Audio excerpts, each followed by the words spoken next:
Ano sim, ano não. As festas de 79 e 88, Sócrates, Palhinha, Viola. A festa do título de 1977 tinha sido alguma coisa jamais vista.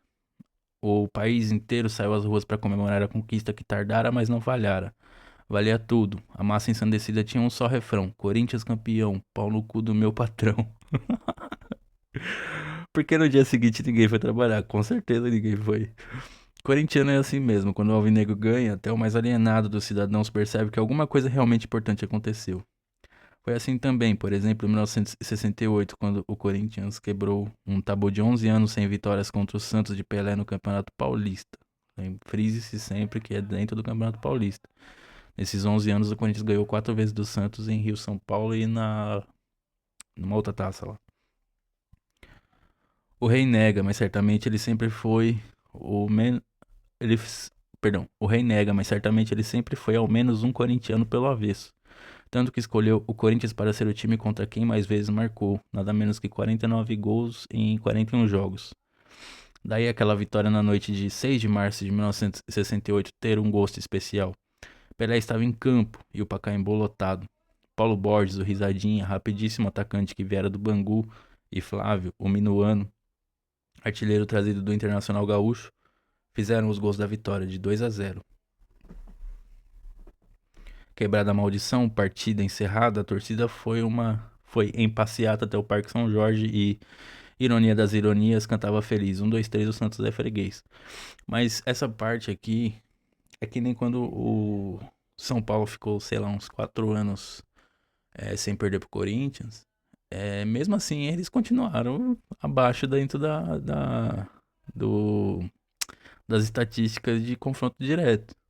Então esse papo aqui não é loucura de torcedor. O Santos é freguês, não tem o que dizer. O Santos perdeu mais que o São Paulo até. Então, assim, esse tipo de coisa aqui parece irracional, mas é a razão pura. Quem via não acreditava, olha os postos no passado. Só que, muito mais que uma gozação, o bordão era o vaticínio típico de quem olha pra frente, pro futuro, porque daí pra frente o Santos virou freguês mesmo. Mas voltemos a 1977. Só um adendo aqui sobre a questão do Santos. O Santos é um time pequeno que teve um grande lampejo ali nos anos 60, que foi uma época crucial dentro do futebol. Não que as décadas anteriores não fossem, mas ali nos anos 60 começou a ter tentativa de campeonato nacional e tal, e continental, enfim. Então eles aproveitaram que montaram um puta de um time e tiraram a barriga da miséria, porque o primeiro e único, se eu não estiver enganado, o primeiro campeonato paulista do Santos é de 35. Ele só volta a ganhar depois que o Pelé tá lá. Então, assim, são coisas que denotam que, assim, é um dos quatro grandes. Se a gente forçar. Se a gente forçar, é. Mas voltemos a 1977. Corinthians e Ponte Preta fariam 2 ou 3 jogos para decidir o campeonato. No primeiro, o mineiro Palhinha, que viera do Cruzeiro, fez um gol literalmente com a cara e a coragem, no rebote de uma defesa do goleiro campineiro Carlos. E o Timão ganhou de 1-0. Estava tudo pronto para a festa que deveria acontecer no domingo seguinte. O famoso gol de nariz, né? Morumbi lotado por mais de 140 mil corintianos, recorde que jamais será batido nesse estádio. Vaguinho, outro mineiro, este vindo do Atlético, faz 1-0 para o Corinthians. Ele havia acabado de entrar no lugar de Palhinha, desgraçadamente machucado no começo do jogo. A Ponte vira para 2-1 e adia.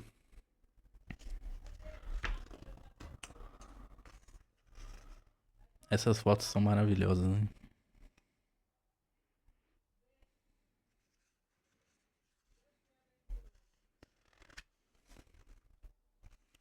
Deixa eu ver aqui. E adia a festa. Nunca o Morumbi se parecera tanto com o Maracanã de 1950, mas tinha o terceiro jogo. Na segunda-feira, em clima de velório e tensão no Parque São Jorge, o técnico Oswaldo Brandão vai ao departamento médico para verificar o estado de Palhinha e o encontra já de saída após ter feito tratamento. Como é, Palha? Dá pra jogar? Pergunta o velho mestre. Acho que não, seu Brandão. Dói até pra andar. Responde o craque: se dá pra andar, dá pra jogar. Pior é a minha dor que não consegue nem levantar da cama, palha. Isso aqui é um episódio triste da história do Oswaldo Brandão. Replicou Brandão, cujo filho, paixão da sua vida, se encontrava em estado terminal, tomado por um câncer. Palinha de fato não conseguiu entrar em campo para a finalíssima, mas o que ele jogou a partir daquele momento para que o time fosse campeão ficou registrado como um dos momentos mais comoventes e grandiosos da história do futebol. Ele conseguiu contagiar a equipe inteira com o relato da cena que vivera com Brandão e tirou de cada um a promessa de que o título viria e seria dedicado ao pai e ao filho, que logo depois faleceu. O título veio como ninguém na face da terra desconhece, e reabriu uma série de outras festas. A do título de 1977 foi tão intensa que a nação alvinegra passou 1978 de ressaca, nem aí para as demais competições que o time participava por mera obrigação. O importante não era participar nem competir, o importante era festejar, sabe-se hoje à luz do tempo. Já em 1979 seria diferente. Era preciso mostrar que 1977 não tinha acontecido por acaso e quis o Deus dos estádios que a mesma Ponte Preta se apresentasse no fim do caminho, como se a confirmação da epopeia anterior precisasse dos mesmos protagonistas. Convém citar aqui também que, assim, a Ponte tinha um timaço em 77, então meio que 79 foi o tira-teima direto, né? Não foi consecutivo, assim, não foi no ano seguinte, mas foi o tiratema que muita gente precisava para falar que, assim, o Corinthians não ganhou pela sorte, né? E assim foi, porque assim estava escrito. Sócrates havia chegado para formar com Palhinha uma das duplas mais afinadas de todos os tempos. Era uma delícia vê-los esbanjando alegria. Foram outros 3 jogos no Morumbi. No primeiro, mais uma vez, Palhinha marcou o gol da vitória de 1-0. Terminar tudo no segundo jogo tiraria a graça, o suspense. Então, o Timão se contentou com um simples 0-0. Convém dizer aqui também que era contado por... Eu não sei se já nessa época, eu acho que já nessa época já era 3 pontos. Mas assim, aqui foi 3-1, então seriam 4 pontos. Então, por que não acabou aqui? Porque, de acordo com a regra da época, precisava ter mais um jogo pra não ter nenhum. Enfim, não ficar nada em tipo, e se tivesse mais um jogo, a Ponte seria campeã. Então, é bom que tenha sido 3 jogos também, porque aí ninguém pode falar merda nenhuma. Então, o Timão se contentou com um simples 0-0 para dar um show de bola no terceiro. 2-0, gols de Sócrates e Palhinha, ambos de pé esquerdo, para 100 mil torcedores. Era inevitável. Ano sim, ano não, Corinthians campeão. Estampava o adesivo que tomou conta de São Paulo.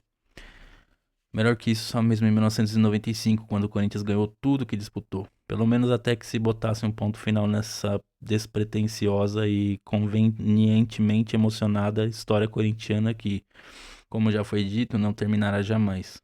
Porque em 1995 começou iluminado pela conquista da Taça São Paulo de Juniores.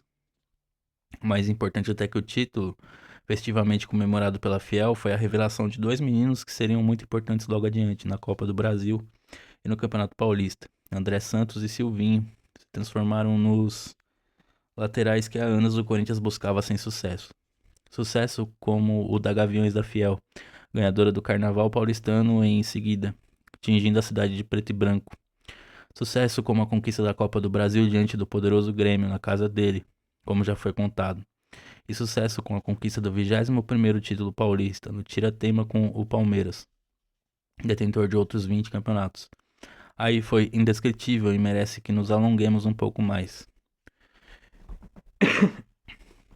O campeonato foi correndo sem graça, numa interminável fase classificatória. Como todos já sabiam quais os times que ficariam entre os finalistas, Corinthians, Palmeiras e São Paulo não deram nenhuma importância ao começo da competição, fazendo o suficiente para estar entre os classificados. Quando tudo começou para valer, o Timão arrasou. Em 6 partidas contra o Santos, a Portuguesa e União São João. Foram 5 vitórias e um empate, o que lhe deu o direito de enfrentar o Palmeiras na final.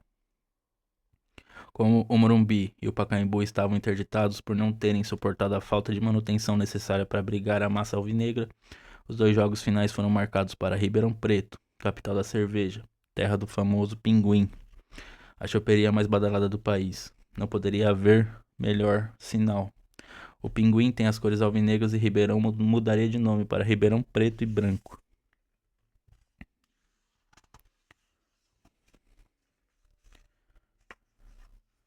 Aqui. O primeiro jogo terminou 1-1, com os adversários marcando já nos descontos. Veio o segundo jogo e o Corinthians tinha a vantagem de poder jogar por 2 empates, no tempo normal e na prorrogação. Pois não é que deu empate outra vez em 1-1 no tempo normal? Eles abriram o marcador numa jogada de 2 ex-corintianos. Rivaldo enfiou para Nilson fazer 1-0. Não demorou muito e o algoz do Palmeiras, Marcelinho, pão e vinho, empatou batendo falta com a sua cabeça e o pé de Deus. Era o quinto gol dele no Palmeiras em 1995. Não por acaso o quinto gol corintiano no adversário mais tradicional. Mas o melhor ainda estava por vir, a prorrogação. É, tem um depoimento que saiu recentemente do Marcelinho dizendo que naquele jogo pela fase pela fase inicial do Paulista, que o Veloso falou para não colocar barreira, e o Marcelinho bate lá do meio do campo praticamente e faz o gol. Ele comentou que em 1994 inteiro ele não conseguiu marcar contra o Palmeiras. Ele marcava contra todo mundo, ele tava se destacando super bem, mas contra o Palmeiras ele não marcava. Aí disse que os caras deram uma prensa nele e falaram: E aí, você não vai fazer gol nos caras? Se não fizer gol nos caras, pode ir embora. Aí ele começou a sentir o peso da cobrança. Então aí disse o Marcelinho que no, no jogo, durante o jogo, né? Ele errou um passe que saiu o gol dos caras. Aí a torcida queria pegar ele, tá ligado? Então, quando ele quando há o intervalo e eles vão pro vestiário, diz que ele se trancou lá e começou a rezar, tá ligado? A orar, sei lá. Aí diz que o Ronaldo Giovanelli chegou nele e falou: abre aí pra nós trocar ideia. E falou: a gente tem que ajudar esse cara. A gente tem que ajudar esse cara porque ele tá precisando da gente. Ele vai fazer o gol e a gente vai ganhar esse jogo. E aí foi o que aconteceu, que foi o gol da, da barreira, né? O gol que o Veloso não pediu barreira. E no fim do jogo ele marca o gol da virada. Então são coisas que você vê, virou a chave dele, né? Aí em 95 ele já fez 5 gols direto nos caras em várias oportunidades. O futebol tem dessas coisas, né? Fazia 3 decisões que o Corinthians não vencia o rival, e embora o empate bastasse, a vitória daria um sabor especial ao tira-teima. Até porque, mesmo em 54, quando o Alvinegro ganhou o título do quarto centenário da Fundação de São Paulo, a conquista veio com um empate em 1-1 com o mesmo Palmeiras. Era, portanto, hora de ganhar. Vale lembrar também que, assim, o Campeonato Paulista ele só vai ser em fase de mata-mata a partir de 69, se eu não me engano. Aí em 54, então, era ponto corrido. Então, desde 1902, sei lá, o Campeonato Paulista foi estabelecido. Ambas as ligas jogavam em pontos corridos. Então, esse lance aqui de tipo, foi 1-1 contra o Palmeiras e tal, mas não era uma final. Era campeonato de ponto corrido. Foi o jogo decisivo, calhou de pegar ali o vice e o líder, e o Corinthians manteve a liderança. Então, ou ele passa o Palmeiras, eu não lembro agora, mas assim, isso aqui era a fórmula de ponto corrido. Então, quando você vê alguém falando que não, que campeonato de ponto corrido é coisa moderna e tal, não é bem assim. O Campeonato Paulista desde 1902 era de pontos corridos até 1969. Antes da vitória, aos 10 minutos do segundo tempo da prorrogação, Silvinho, o lateral esquerdo revelado na Taça São Paulo de Juniores, salvou uma bola em cima da linha fatal, o que lhe valeu passar a ser chamado de Salvinho. E 3 minutos depois, Elivelton enfiou o pé de fora da área para fazer o gol do desabafo, o gol que confirmava o hino corintiano, o gol do campeão dos campeões. Se antes for ano sim, ano não, Agora é o ano todo o Corinthians campeão.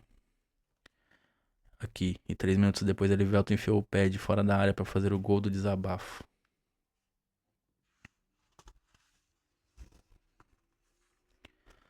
O Timão é mais importante que a seleção, Vladimir. Isso com toda certeza, meu querido. Curtiu, fiel? Se inscreve, ativa o sininho, comenta, compartilha quem você acha que vai gostar do assunto. Eu sempre trago aqui livros sobre a história do nosso amado Coringão. E se você quiser e puder fazer uma contribuição de qualquer valor aqui pro canal continuar se mantendo ativo, o Pix tá aí na descrição. Valeu, muito obrigado a quem acompanhou até aqui. É nóis e vai Corinthians.